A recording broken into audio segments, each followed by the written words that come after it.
Hi, it's Tanya Smith-Lorenz, and in this week's Small But Mighty Marketing Show, I want to share a tip with you which will help you write more compelling marketing copy, whether it's for emails or sales pages or opt-ins for lead magnets.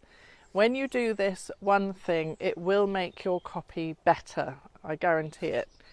So, what am I talking about?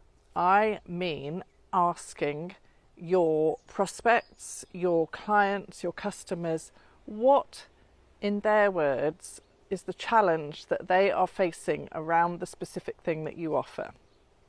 So let me give you an example. If you offer something to help people be more confident, have more self-confidence, you would ask them, your prospects or customers, what are the specific challenges that they face around self-confidence, and just that, leave it as an open-ended question and see what they say back to you. Now here's why it's important. When we're in business, as business owners, we naturally get very close to our products or our services, whatever it is that we're offering our customers, we get very close to it.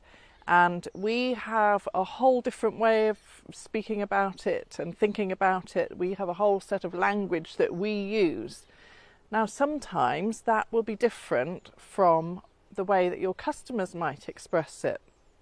And the problem is that if you make assumptions about, I'm just going to move this because of the sun. If you make assumptions about what your customers are thinking, and you make assumptions about the language that they would be using to describe that, then you've got a problem on your hands, because you're saying it in the way that you would express it, not the way that they would express it. And at the end of the day, it's going to be them that is reading your sales message and your marketing. So if the language that you're using doesn't actually resonate with them, because you've put it in your terminology, then you're going to create a disconnect, and you want to avoid that when you're writing copy. So it's super important, and it's something that I see people overlook all the time. And also it's something that you want to continue to do. Don't just do it once, and you want to do it with people who are at different stages in the value journey with you. So you want to ask it of your prospects, you want to ask it of new customers, you want to ask it of long-term customers and clients as well, because their challenges will change as they progress on their journey with you, or in their journey of solving or moving towards solving this problem. Their language will change. So it's really important that we don't make assumptions about the language that people would use to express the challenges and the pain points around the problem that they have that you are trying to solve. And one other thing as well, because I was working with a client recently and they did this, and I had to sort of coach them out of it, is that when you get if say for example you're interviewing a customer about this, when they give you in their language what their challenge is and how they feel about the challenge, how it makes them feel, resist the temptation to translate that into different language. So here's what I mean. Resist the temptation. If they say, I'm really struggling with self-confidence to do with work, it's making me feel this.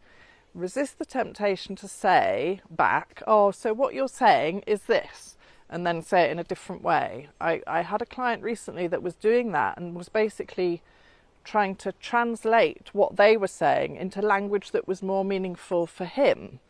But what it meant was that he was actually losing the language that the customers themselves were using, and that's really dangerous. So how do you use this once you've done it? What you do is, when you get these answers back, you're probably going to get you'll probably see that there are maybe 3, 4, 5 themes, 5 ways of describing the pain and the challenge that keep cropping up.